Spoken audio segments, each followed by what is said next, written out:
Caro presidente Aníbal Diniz, senhores senadores, senadoras, nossos telespectadores da TV Senado, ouvintes da Rádio Senado, também como fez o senador Paim e o senador Mozarildo Cavalcante, me congratulo em nome dos servidores exemplares desta casa com a celebração que temos. Aliás, outubro é importante este de 2012, pelas eleições que tivemos, primeiro e segundo turnos, outubro da nossa padroeira, outubro da criança, outubro do professor, outubro do médico, e assim por diante, outubro do livro, e teríamos tantas outras efemérides a celebrar, mas este outubro de 2012 é realmente um outubro diferente em função do empenho, do destaque que a democracia brasileira ganhou por conta de eventos significativos.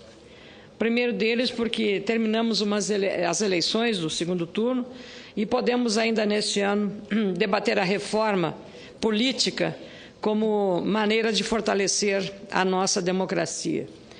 Precisamos trazer a esta casa temas relevantes, como a redução do financiamento público de campanha ou a discussão sobre esta matéria. Financiamento público de campanha, senador Cristóvão, é uma matéria muito relevante, mas, lamentavelmente, num país em que temos problemas na saúde, na segurança, na educação, na área do transporte ou da logística, quando você leva à sociedade esse debate, a sociedade tem dificuldade de entender que vai se usar o dinheiro público para financiar uma campanha eleitoral. Embora este seja um tema relevante, um financiamento público de campanha com rigoroso controle desse gasto e com limitações mais drásticas do que nós já temos. Com muita alegria, concedo a parte ao senador Mozarildo Cavalcante. Senadora Ana Amélia, eu quero cumprimentar Vossa Excelência e fazer uma parte justamente nesse tema do financiamento público de campanha. Porque, como disse Vossa Excelência, quando você fala com qualquer pessoa da sociedade e fala em financiamento público, isto é, quando você diz que vai tirar dinheiro para financiar a campanha, as pessoas reagem. Por quê? Porque realmente falta dinheiro para a saúde, falta dinheiro para a educação, ou melhor, vou botar esse falta entre aspas, tá? E aí diz, como é que vai gastar agora dinheiro com campanha? Acontece que é bom esclarecer, e a gente deve repetir isso muito, que, lamentavelmente, as campanhas já são financiadas com dinheiro público, mais dinheiro público roubado, fruto de corrupção, porque a pessoa, o administrador, enfim, faz uma obra através de uma empresa e já tira uma comissão, às vezes, escandalosamente, chega a ser 50%, para financiar a campanha daquela pessoa. Então, ora, está se fazendo via corrupção o financiamento público de campanha. Então, o que a gente quer acabar é justamente com essa corrupção, fazer um financiamento público claro, previsto em lei e que, portanto, proíba que empresas que têm negócios com o governo, sejam elas construtoras ou prestadoras de serviço, financiem campanhas de candidato. Porque, assim, é aquela história, os mais poderosos terão sempre mais financiamento por essas vias transversas. E aqueles que não têm, portanto, essas condições que eu também não invejo, terão mais dificuldade porque não tem financiamento público corrupto como é o de hoje. Então eu quero cumprimentar vocês e dizer que, mesmo nas tarefas difíceis, como é essa de convencer a população da importância do financiamento público, nós devemos insistir, porque é importante que a gente melhore a nossa democracia, a forma de agir nas eleições. Eu ouvi ontem na televisão alguém elogiando a rapidez da votação e a rapidez da apuração. Mas como é que se processa o processo eleitoral? A questão da compra de votos, a questão do financiamento corrupto das campanhas, isso realmente não adianta ter celeridade no ato de votar e celeridade no ato de apurar, se o fruto disso aí, se o componente disso aí é corrupto, é ilegal. Muito obrigada, senador Mazarildo, e com alegria também concedo a parte ao nobre senador Cristóvão Buarque. Senadora Ana Amélia, esse é um tema que nós deveríamos nos dedicar a discutir. Primeiro, a reforma eleitoral que esse país precisa fazer. E aí dentro, o financiamento de campanha.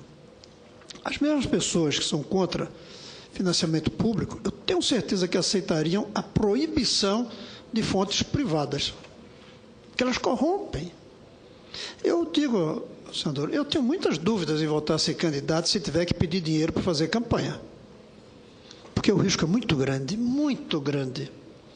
O risco é grande porque o dinheiro chega, você nunca tem certeza como chegou. O dinheiro é grande porque quando falta um mês para terminar a campanha, esvazia, e aí não precisa nem você ser consultado. As pessoas que coordenam pegam qualquer tipo de dinheiro para levar adiante a televisão e tudo mais. Então as pessoas, eu creio que partindo do contrário, como parar o financiamento corruptível através das empresas privadas. A partir daí, a gente discute de onde vem o dinheiro. E tem maneiras. O senador Suplicy tem uma proposta de que cada eleitor põe quanto quer colocar na hora de votar para o partido dele ou para quem for. Tem outras maneiras. Agora, tem uma condição preliminar a tudo isso. É o custo da campanha. Financiar com recursos públicos ao custo atual do marketing, não só alto, mas às vezes supervalorizado, para fazer lavagem de dinheiro, inclusive enganando através do marketing o eleitor, aí eu não quero nem discutir se é público nem privado. A gente tem que começar discutindo como baixar o custo. Não é preciso tanto dinheiro numa campanha. Me falaram que alguém me disse, não lembro qual cidade, que uma cidade de 50 mil habitantes custou 2 milhões a campanha de um prefeito. Não é possível isso. Tem que reduzir o custo, tem que acabar com a marketagem. Porque a marketagem engana e o financiamento privado corrompe. E quando você junta as duas coisas, a marketagem que engana com o financiamento privado que corrompe, vira um desastre o processo eleitoral. Isso exige uma mudança. Vamos discutir como reduzir, como barrar o financiamento de empresas, por exemplo, como disse o senador Mazarildo, e aí vamos ver como é que seria financiado. Eu agradeço imensamente as duas valiosas colaborações, porque elas, de fato, vão na mesma direção das preocupações que eu tenho, senador Cristóvão. Eu tenho um grande constrangimento de chegar num doador e fazer uma solicitação, muito constrangimento. Até mesmo, e eu tenho a alegria de dizer que todas as doações feitas foram feitas com transparência, com os registros devidos na lei, mas nenhum dos doadores teve qualquer tipo de tema que me criasse constrangimento depois para tratar de temas de interesse eventual. Mas a gente intimamente cria uma barreira desse constrangimento. Então, para evitar essas situações, seria necessário agora aproveitar este momento, porque depois que esfriar este clima da eleição, nós não fazemos mais nada, senador Mazarildo. O senhor conhece a casa, a gente sabe como é que é. Então, temos que aproveitar isso, não só discutir a questão do financiamento, mas também a questão da reeleição. A reeleição é outro problema sério e é inacreditável que a gente não tenha ainda resolvido. Hoje, um prefeito ou um governador, o mesmo presidente da República, fica até o dia da eleição no cargo, não se afasta, não se desincompatibiliza, competindo com os outros postulantes ao cargo, em uma situação de privilegiada situação, porque tem a máquina pública a seu serviço, por mais que diga que não usa a máquina pública, mas é visível o uso da máquina pública, e esse desequilíbrio não é necessariamente benéfico para a democracia. Então, temos que ver a questão, ou, se houver mantida a reeleição, a desincompatibilização no mínimo 4 meses antes das eleições, que foi uma emenda constitucional que eu já apresentei proposta agora. Também poderíamos acabar com a reeleição e deixar mandatos de 5 anos para todos os níveis, que seria talvez uma situação mais tranquila, e discutir isso no âmbito de uma reforma. Eu estou lembrando isso até porque no dia quando se falou aqui que se fez uma homenagem aos 20 anos da morte do ex-presidente da Câmara, o grande líder Ulisses Guimarães, o senador Luiz Henrique da Silveira trouxe esta pauta, era a pauta do Ulisses Guimarães. Então, talvez até em memória a esse grande político brasileiro, o senhor Diretas, o senhor Constituinte, a gente possa aqui trabalhar imensamente em relação a essas questões, porque eu penso que nós temos agora a urgência de tratar dessas questões todas que são pertinentes ao fortalecimento da democracia. Aliás, tudo o que nós estamos discutindo aqui e acompanhando no Supremo Tribunal Federal em relação ao julgamento do chamado mensalão está, de alguma forma, ligado, senador Cristóvão, a essa questão do financiamento de campanha. Já avançamos muito, porque nós tínhamos ainda os showmícios, tinha distribuição de brindes, de camiseta, isso já foi reduzido. Ora, se nós podemos fazer, se podemos ter uma justiça eleitoral eficiente na apuração dos votos e até na segurança da eleição, por que não podemos avançar muito mais em relação a esses procedimentos e a essas medidas? Eu queria aproveitar até para fazer um registro sobre o término das eleições neste segundo turno. O candidato do meu partido, do Partido Progressista, praticamente solitário no primeiro turno e no segundo ganhando a adesão e o apoio de partidos importantes, como o Partido dos Trabalhadores, através do senador Delcídio Amaral, e do PSDB, do deputado Reinaldo Azambuja, foi eleito do PSDB, no caso, o apoio que ele recebeu, foi eleito no segundo turno com 270.927 votos válidos, o que correspondeu a 62,55% do total. Bernal é o novo prefeito de Campo Grande, capital do Mato Grosso do Sul, reforçando o avanço do PP nacionalmente, que passa a comandar, a partir de 2013, as capitais de dois grandes estados, Campo Grande, no Mato Grosso do Sul, onde estivemos na terça-feira com o nosso presidente Francisco Dornelles e o ministro Aguinaldo Ribeiro das cidades, e também Palmas, no Tocantins, que Carlos Amastá foi eleito no primeiro turno com 59.680 votos, 49,65% do total. No meu estado, Rio Grande do Sul, também verificamos grandes avanços. Na cidade de Pelotas, fica a 260 quilômetros de Porto Alegre, o jovem, talvez o mais jovem prefeito eleito do Rio Grande do Sul, Eduardo Leite, de 27 anos, do PSDB, foi eleito com o apoio do meu partido, o mais jovem prefeito da história da cidade e, penso, do meu estado. Nós também estivemos na terça-feira lá com o senador Álvaro Dias e o senador Aécio Neves para dar um apoio à campanha eleitoral deste jovem que vai ser uma grande revelação política na cidade de Pelotas. Tivemos também o jovem Guilherme Pazin, de 29 anos, eleito prefeito de Bento Gonçalves, uma cidade importantíssima da Serra Gaúcha, foi eleito com a disposição de também fazer a diferença e a renovação na área política, com o apoio da família Posa, que tem o grande líder Darcy Posa, que se recupera de um problema de saúde. Com ele, políticos progressistas mais experientes foram eleitos no meu estado, como Otomar Vivian, que já foi prefeito na cidade de Caçapava do Sul. Valdir Andres, lá em Santo Ângelo, nas Missões. Telmo Kirsch, ex-deputado estadual e federal, na cidade de Santa Cruz do Sul, também muito importante no coração do Rio Grande.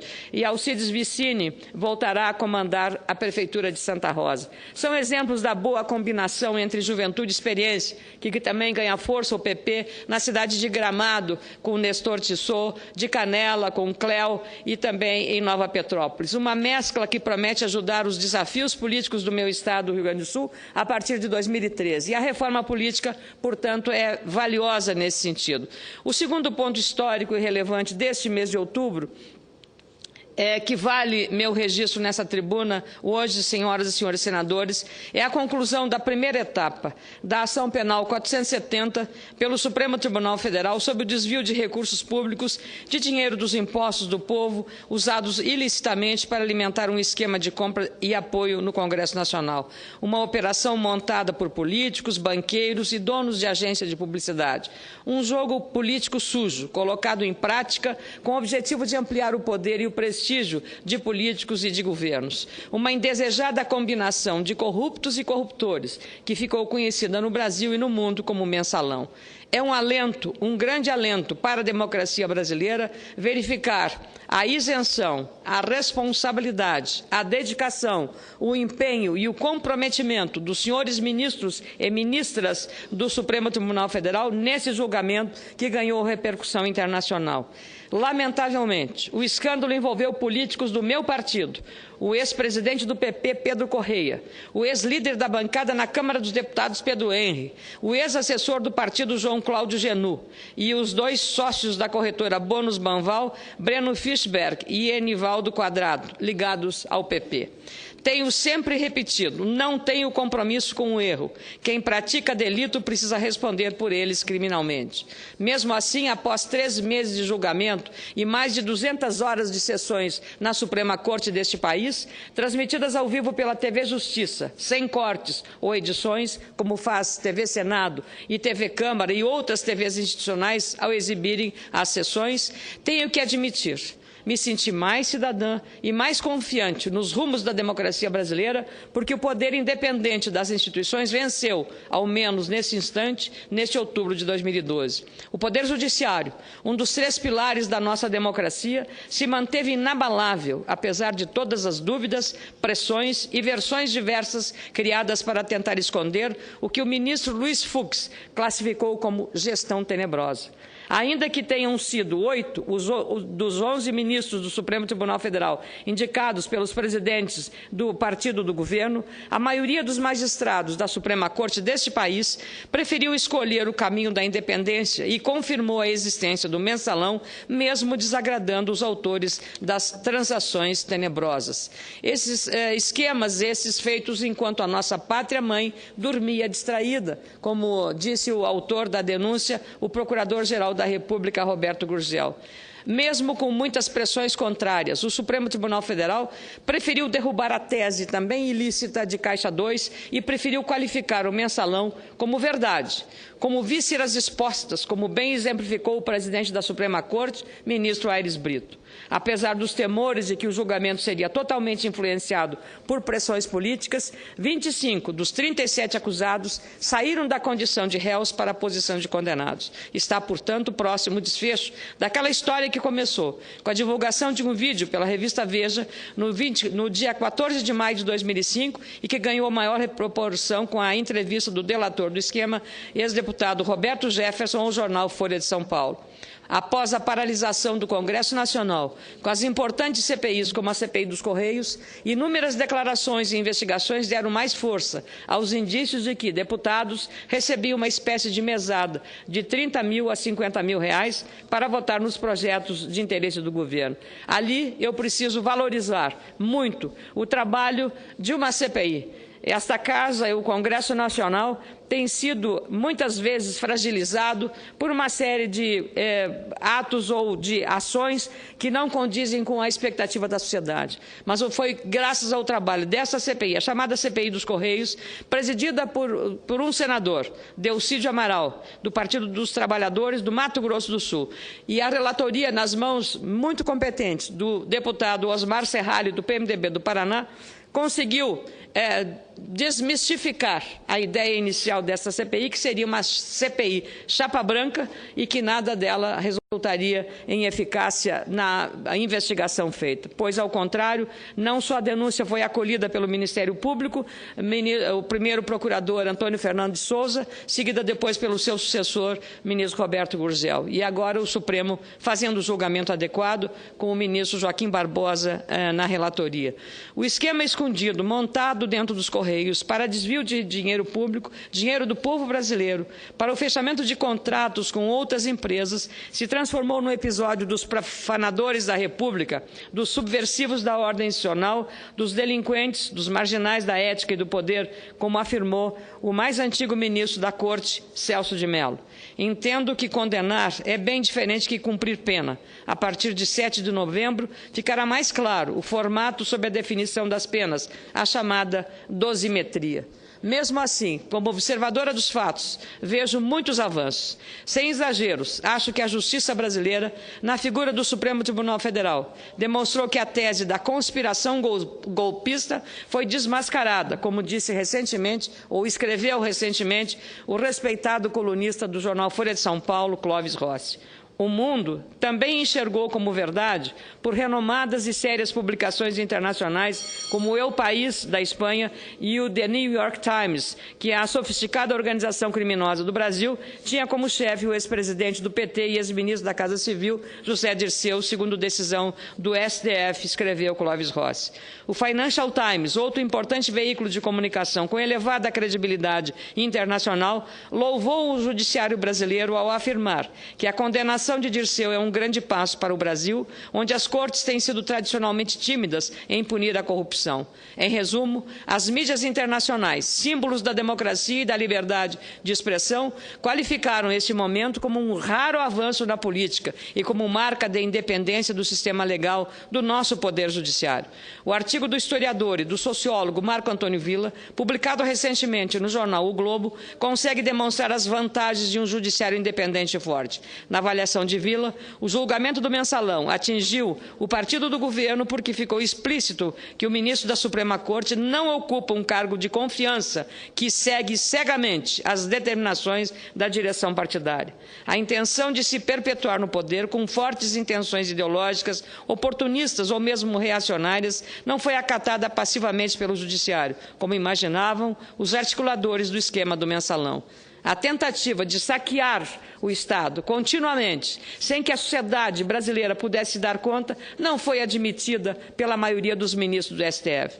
Como disse a ministra do Supremo Tribunal Federal, Carmen Lúcia, o Estado brasileiro não tolera o poder que corrompe e nem admite o poder que se deixa corromper. A corrupção existe, mas não pode ser tolerada. Por isso, compreendo quando a ministra Carmen Lúcia fica indignada com a tentativa de se emplacar a tese de Caixa 2, senadora Luísio Nunes Ferreira. Segundo a ministra, é estranho e muito grave afirmar com tranquilidade que se trata de Caixa 2, pois fica parecendo que o ilícito no Brasil pode ser praticado, que está tudo bem e não está tudo bem. As instituições precisam de fortalecimento, pois ainda que as barreiras ao desenvolvimento existam e ainda que a corrupção vire opção de alguns, não se pode permitir que uma sociedade inteira seja furtada. Estou concluindo, senhor presidente, e por isso peço sua tolerância. Durante o julgamento, a ministra Rosa Weber também foi clara quando exemplificou que a corrupção não combatida resulta na escola que não chega, nem na saúde que não se tem. Duas grandes razões para irmos às urnas e elegermos políticos ficha limpa. Portanto, quero parabenizar o Supremo Tribunal Federal por este exercício democrático de responsabilidade e comprometimento com a lei. O Judiciário conseguiu dar uma visão nova para o tema impunidade no Brasil, especialmente na seara política. A imprensa também teve papel importante nesse processo. Como disse o doutor em comunicação, Carlos Alberto de Franco, em artigo publicado hoje no jornal O Estado de São Paulo, o Mensalão não foi invenção da imprensa, que apenas cumpriu seu papel de denúncia, pois jornais independentes de credibilidade realmente oxigenam a democracia. A prova disso é que recebi algumas cartas de brasileiros preocupados com o Mensalão. Foi o caso do agricultor gaúcho Vinícius Artuzzi, ou mesmo de moradores de outros estados, como a Silvia Regina Andrade Mendes, moradora de Goiânia, capital de Goiás, ambos atentos aos desdobramentos do julgamento no STF. O setor privado também já está reagindo ao posicionamento do nosso Poder Judiciário. Um seguro de responsabilidade civil de executivos que lidam com políticos, conhecido como D&O, muito usado para cobrir custos de defesa, acordos judiciais e indenizações sentenciadas pela Justiça, foi reajustado. As seguradoras desse tipo de apólice acham que o fato do Supremo Tribunal Federal entender que somente a ocultação do dinheiro da corrupção já caracteriza crime de lavagem de dinheiro, aumentou as situações em que as empresas e executivos estariam sujeitos à punição por esse tipo de crime, segundo a informação de hoje do jornal Valor Econômico. É, portanto, senhoras e senhores senadores, um movimento do setor privado no sentido de aumentar a regulação, a transparência e evitar perdas financeiras com ações judiciais indevidas. Mais ética nas relações. Por isso, as penas que ainda serão aplicadas por lavagem de dinheiro, corrupção ativa e passiva, peculato, formação de quadrilha, gestão fraudulenta e evasão de divisas serão um marco de uma nova fase. A primeira, já concluída, foi a da condenação fundamental para a sociedade brasileira, pois institucionalizar o crime é a maior barbárie que uma sociedade democrática pode cometer contra si própria. Muito obrigada, senhor presidente.